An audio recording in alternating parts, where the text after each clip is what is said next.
Yo guys, क्या हाल है आप लोगों की। तो गाइस, आज हम एक्सप्लेन करने वाले हैं एमएचए सीजन 6 का एपिसोड नंबर 16। और गाइस, आज का एपिसोड काफी स्पेशल होने वाला है क्योंकि आज हमें होक्स की बैक स्टोरी जानने को मिलेगी। तो वीडियो में आगे बढ़ने से पहले जिन्होंने चैनल को सब्सक्राइब नहीं किया है उसे सब्सक्राइब कर दो। तो शुरू करते हैं इस एपिसोड को। एपिसोड की स्टार्टिंग में हम देखते हैं होक्स टीवी पर ऑल माइट और एंडेवर को देख रहा होता है और उनके हीरो वर्क से वो काफी इंस्पायर होता है। फिर होक्स बोलता है, मैं रोज हीरोज को टीवी पर देखता था और उनको देखकर मैं बहुत एक्साइटेड हो जाता था, लेकिन मैं हीरोज को रियलिटी से अलग समझता था। मुझे वो फिक्शन कैरेक्टर के अलावा और कुछ नहीं लगते थे। तभी सीन चेंज होता है जिधर होक्स का डैड उसे पेल रहा होता है और वो बोलता है, केगो तुम शहर क्या करने गए थे, तुम्हें क्या लगा मुझे इसके बारे में पता नहीं चलेगा। जिस पर होक्स कहता है, मेरे पंख में झंझनाहट हो रही थी तो मुझे लगा शहर में कुछ हुआ है, लेकिन फिर वो नॉर्मल हो गए तो मैं सीधा वापस आ गया। फिर उसका डैड बोलता है, मुझसे झूठ मत बोलो और खबरदार किसी से कोई बात की तो। उसके बाद होक्स बताता है, मेरे फादर ने किसी को खत्म कर दिया था पैसों के लिए, तो मेरी मॉम ने मेरे फादर को सिटी के बाहर छुपा दिया। फिर उसके कुछ टाइम बाद मैं पैदा हो गया। और वो आगे कहता है, मेरे फादर और मदर हारे हुए लोग थे और मैं उम्मीद करता था कि मेरा हाल उनके जैसा ना हो जाए। फिर सीन चेंज होता है जिधर होक्स की मॉम बोलती है, केगो तुम्हारे फादर पकड़े गए और उसे एंडेवर ने पकड़ा है। ये सुनकर होक्स शॉक्ड हो जाता है। तब होक्स बोलता है, उस दिन वो फिक्शन कैरेक्टर मेरे लिए रियलिटी बन गए और तब मुझे पता चला हीरोज सच में होते हैं। फिर होक्स की मॉम कहती है, हमें यहाँ से भागना होगा क्योंकि पुलिस हमें पकड़ने आती होगी। उसके बाद होक्स और उसकी मॉम घर छोड़कर भाग जाते हैं। तब होक्स अपनी मॉम को बोलता है, चलो पुलिस के पास चलते हैं। जिस पर उसकी मॉम कहती है, केगो मुझे नहीं पता तुम क्या करोगे, मुझे बस पैसे ला कर दो। सच बोलूं तो तुम्हें पैदा नहीं होना चाहिए था और तुम्हारे पास ये विंग्स क्यों हैं। उसके बाद होक्स बताता है, अगर मैं अपने विंग्स का उस टाइम यूज करता तो मैं वो सब कर सकता था जो मेरी मॉम चाहती थी, लेकिन मैं ऐसा नहीं करना चाहता था। उसके बाद उनके पास सेफ्टी कमीशन के 2 लोग आते हैं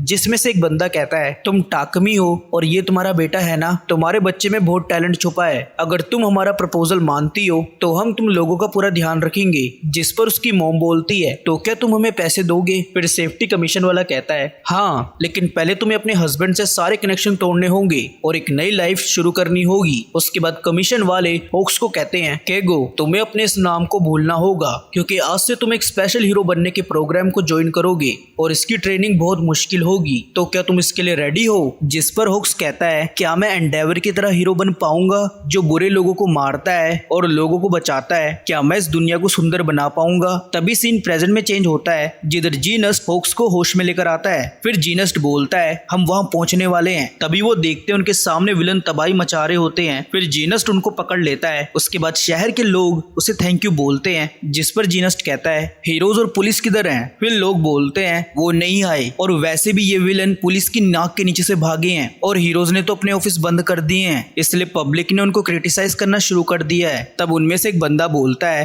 हीरोज की वैसे किसे जरूरत है। इस बात को जीनस्ट नोटिस कर लेता है और वो कहता है, मैं जल्दी अपने साइड किक को यहाँ भेजता हूँ। तभी उन लोगों में से कुछ लोग उसे अजीब तरह से देख रहे होते हैं। फिर होक्स बोलता है, लोगों पर हीरोज का ट्रस्ट दिन प्रतिदिन खत्म होता जा रहा है। उसके बाद होक्स अपनी मॉम से मिलने जाता है, लेकिन उसकी मॉम घर पर नहीं होती है। तभी होक्स टेबल पर पड़े हुए लेटर को देखता है जिसमें उसकी मॉम ने लिखा होता है, केगो एक डरावना आदमी हमारे घर पर आया था और उसने मुझे डरा कर हमारी फैमिली के बारे में सब जान लिया, मुझे इसके लिए माफ करना, मैं अब तुम्हें और परेशान नहीं करना चाहती हूँ, तो इसलिए मैं शहर छोड़कर जा रही हूँ, तुम अपना ध्यान रखना और मुझे तुम पर गर्व है। उसके बाद होक्स कहता है, मुझे यकीन नहीं हो रहा है डाबी मेरे बारे में पता करने के लिए यहाँ तक पहुँच गया। जिस पर जीनस्ट कहता है, तुम्हारे लिए सिचुएशन बहुत मुश्किल होगी ना। तब होक्स कहता है, नहीं मेरे कॉन्ट्रैक्ट में ये भी था, मुझे मेरी मॉम के साथ रिश्ते को तोड़ना होगा। मुझे लगता है ये सही हुआ है क्योंकि उनका मेरे साथ रहना उनके लिए सेफ नहीं था। उसके बाद होक्स याद करता है कि कैसे उसकी मॉम ने उसे एंडेवर का टॉय खरीद कर दिया था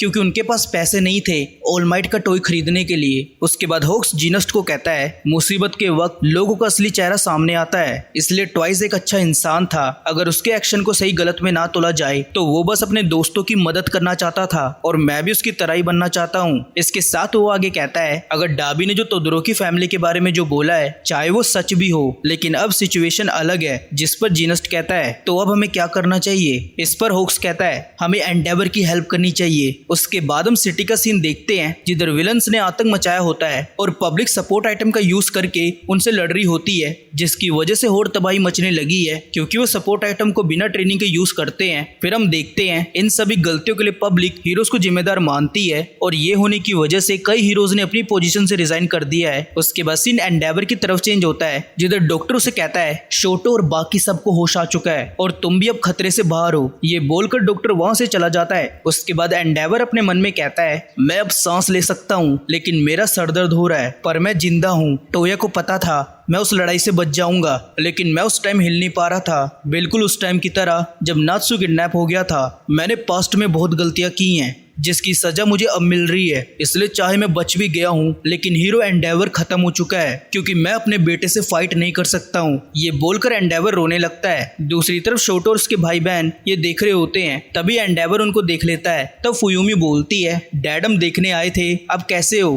फिर एंडेवर कहता है क्या तुम दोनों ठीक हो। तब नात्सु कहता है तुम क्यों रो रहे थे, जिस पर एंडेवर बोलता है बस ऐसे ही, मुझे माफ करना। ये बोलकर एंडेवर फिर से रोने लगता है। फिर वो कहता है मैं जानता हूँ अब देर हो चुकी है अपनी गलती पर रिग्रेट करने के लिए, लेकिन मेरा दिल अब गिल्ट से भर चुका है। तभी एंडेवर की वाइफ बोलती है जितना तुम्हें वो रिग्रेट और गिल्ट है उतना हमें भी है। अपनी वाइफ को देखकर एंडेवर शॉक्ड होता है और वो कहता है रीन तुम यहाँ क्या कर रही हो। जिस पर उसकी वाइफ कहती है मैं यहाँ तुमसे बात करने आई हूँ हमारी फैमिली के बारे में और टोया के बारे में। इसके साथ ये एपिसोड यहाँ पर खत्म होता है। तो कमेंट करके बताओ आपको एपिसोड कैसा लगा। अगर अच्छा लगा हो तो वीडियो को लाइक कर दो, चैनल को सब्सक्राइब कर दो। तो मिलते अगली वीडियो में, तब तक के लिए बाय बाय, टेक केयर।